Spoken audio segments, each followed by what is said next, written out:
Hi everyone and welcome back. Today, I'm not really going to talk about anything. It is going to be a strange rant. It's day 1000 in lockdown. The sun's been scorching in Scotland for about 100 years now, which has never been heard of.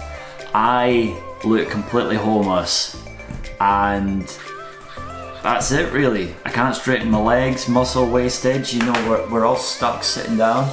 That's kind of where we're at now. But we need to keep looking forward. We need to keep looking forward on this. And the reason is because people are starting to finally get out of lockdown across the world. New Zealand has reported no cases for 5 days, which they have declared means they have eradicated coronavirus.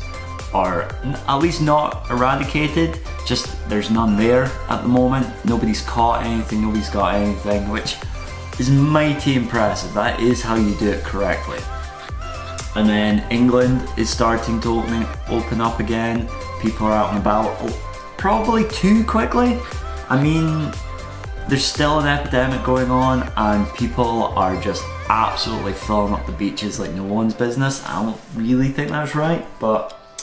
And then we've got Scotland, and we finally get to phase out of this starting tomorrow, or if you're watching this, Friday the, let's say the 29th. That might be today, but today's a Thursday, so it's sometime near Thursday.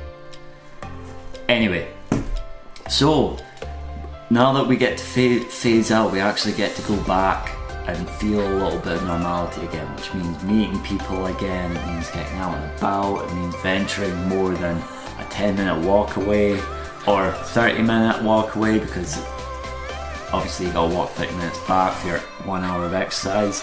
So it should be good, and fingers crossed, we've had this 100 days of summer thing so far in Scotland without rain, and I really hope it goes for another 100 days, because it will be gutting if we get to this point where we're finally allowed to go back outside again and it's just gone. We've used up all our days, we've done our quota for the year, and it's just miserable for the next 3 months. I don't want that. But as I say, things are moving forward, things are finally gonna start changing a little bit tomorrow. So if you are out there and you're really struggling, you've kind of got to remember that things will start to eventually pick up, I guess. Because now we get to venture back into normality. But with things going back into normality, I would be absolutely gutted if we just go back to the normal status quo. You know, when something this big happens, you want to feel like there's been a bit of growth that comes out of it. And I don't mean like, I don't know, I don't mean growth as like, I don't mean a growth like, you know, you've had a great life-changing time abroad, you've been traveling for a year and that was growth for you. I mean growth as in trying out something different and looking at having a different perspective going back into normality again. So whether that's between, you know, kind of more Zoom calls, less people having to commute miles and miles, to just rethinking the whole homeless issue. I mean, there's a lot less people on the streets than there was before the pandemic. And just all these factors that when life's comfortable, we just let seep through.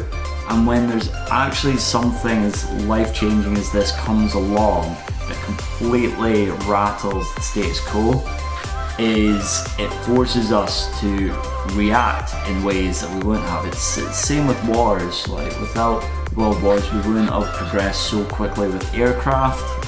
And although these are horrible, terrible things, you know, there's still an outcome afterwards that changes, because everyone's been stuck inside, and it would just be miserable if we were just stuck inside and went back to normal. You kind of want to at least feel mentally that you've become more stronger or resilient, basically as a populace moving forward. So I'd say the one thing to really start going forward, now that all the changes are going back, is if anyone is feeling in a slump or has been on furlough here in the UK for so long, they've just kind of become a little bit, you know, just phased behind the eyes, you know. which completely glossed over, is just to remember to always be positive. Just start looking forward and just start being positive about the future.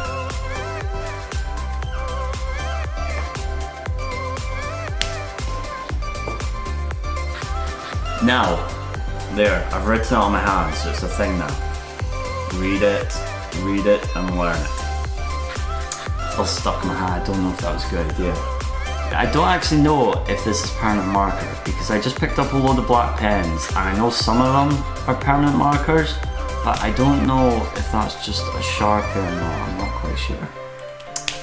Anyway, so the reason I think that should be how we change our mindset as a whole is because during this time, everyone's been struggling.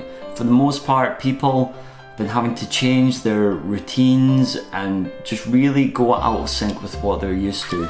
Some people can't progress careers, some people have had to put careers completely on hold altogether, and there's even a massive handful out there who have unfortunately lost those careers or the jobs they were using for those careers. But as a community, you kind of seen it all over the place.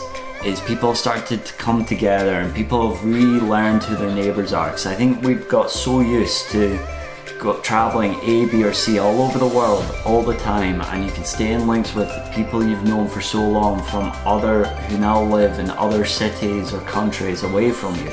It really stops what used to be a neighbourhood because out of necessity really, because before if you didn't know your neighbours you didn't have anyone to speak to, whereas now we can keep communication with anyone we want, so we choose the same people who we knew before who have now moved away and we can keep in contact with them, so we don't out of necessity have to speak to the people around us. Whereas this whole situation has meant we've kind of had to, people have relearned each other, and neighbours who haven't spoken in years have started to come together a little bit, and I think that's a great thing, and I think that's something that shouldn't fade away once we get back into full-time, kind of just full-time life again.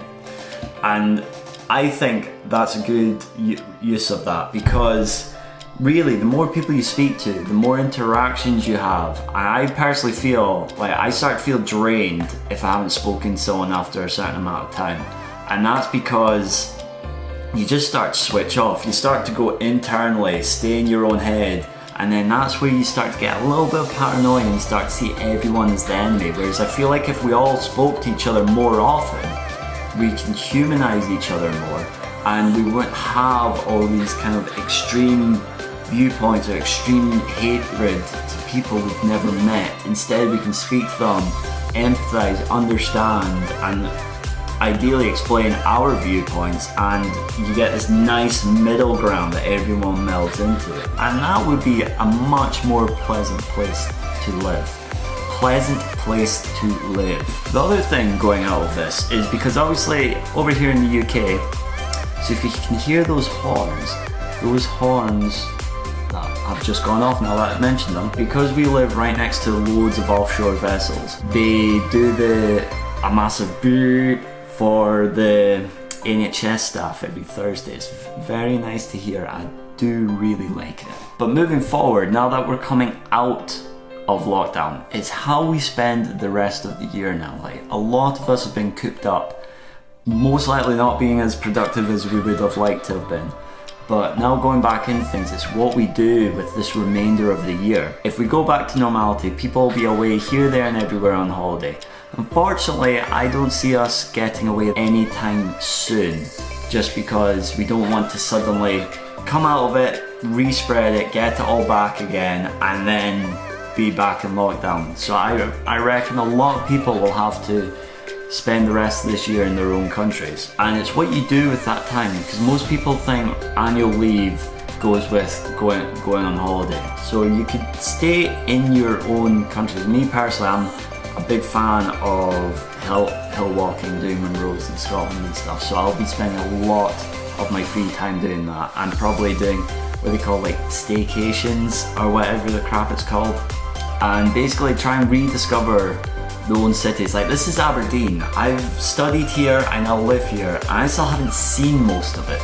So a lot of the summer is probably gonna be taken up with me just exploring what's around me, because I haven't done it before. And I think it's really trying to be optimistic about what is on your doorstep, because in lockdown we had to enjoy what we've had. So, you know, like your Netflix, books, board games, ABC, yada yada yada, and all the stuff that's on our doorstep. Now we can venture a wee bit further. So what is in that just little bit of an outer circle that we can still enjoy, but doesn't let us feel deprived of not going away. So that could be just walking to the beach that's near you, that could be the hills that are near you, nice walks, friends and family you haven't seen in a while, catching up with them, but local barbecues, you know, lots of stuff that really encapsulate that more. And just rather than focusing on what we're still missing out on, is focusing on this now new opportunity of this wider scope of things that we can start enjoying again. And if you're like me, you've lost a good bit of muscle, not that I was that big to begin with, and you put on about a stone and a half, no, half a stone of weight, like I have, ashamedly. But you'll be gagging to get out, exercising, get back into the gyms, really looking forward to all these little things that we used to take for granted before. Like, I'm desperate to get back in the swimming pool, I'm desperate to go to the gym, I'm desperate to jump on a bike. And those are things you just took for granted before. Like, you'd sleep in, you'd be like, don't feel it today, I'd rather sleep another half hour in bed. Whereas now, I want to wake up and that's the first thing I want to do, and instead I'm stuck in bed. So it's really about having this positive mindset and really focusing on, as we come out of lockdown, what is it you want to go back and do. Focus on what you can do and not what you can't do. Maybe I should have written that on my hand. I could have had a can hand and a can't hand. That would have been kind of cool. Oh well. But anyway, so that's my thoughts on it. Just as we start to progress out, start to think about what you can do, or even the goals you haven't achieved yet this year. What ones can you start achieving now that we get given this opportunity to expand a little bit again and go out into the world a little bit? What is the next thing you can look for? So we've done the books, we've done the movies, we've done a lot of baking. So what's the next step? So we can be out locally, we can get exercising more fresh air, meeting up with people. Obviously keep your distance, but you can be meeting up with people again, seeing people in person. And with that, no doubt shops and places will start to open again. You can venture out in a car, wherever. If you're really lucky, you could probably get a flight somewhere, probably domestically, but you can do that. All these little things you can start doing, you can start building on. And now is the perfect time to do it, because I know a lot of people have been saying that 2020's really basically kicked them in the nuts when it comes to 2020 being the year, but I still think you can still get that done. You know, it just takes hard work, dedication, a lot of adaptability, but you can still smash your goal set no matter what it's in, whether it's physically or mentally. You can still smash through that. And if anything, this is a better opportunity to do those things because you've got less distractions. I mean, we can't do anything at the moment. We've run out of stuff to do. So the only entertaining thing you can do is now get on with your goals. So it's basically the start of the grind. This is all it is. It's going to be a summer of grinding and starting to achieve. We've had this pause, we're rested, we've got too much pent up energy, we need to get out there. We just need to start smashing off that to-do list. That's all it is. I'm going to shut up now. So the one side note I have is, so if we're doing a phased out lockdown rather than this is just stop, we're not doing lockdown, we're back to normality, is I don't actually know when I'm going to shave this massive bushy chin or this really garbagey looking head of hair, because it just looks really, really homeless. It's just not doing anything at all. And my aim was to just keep doing it until the end of lockdown and just see what the difference is. But if it's phased, I might have to go back to work and do this, still have this on before we get to a point where I can shave it? At what point do I just call it quits? I need to know. I need to know, guys. Look at this. It feels like I'm stroking a dog. It's so hairy. I mean, it's nice, but it's also really hot and it's summer and I want to see my chin again. So we're gonna have to come up with a solution.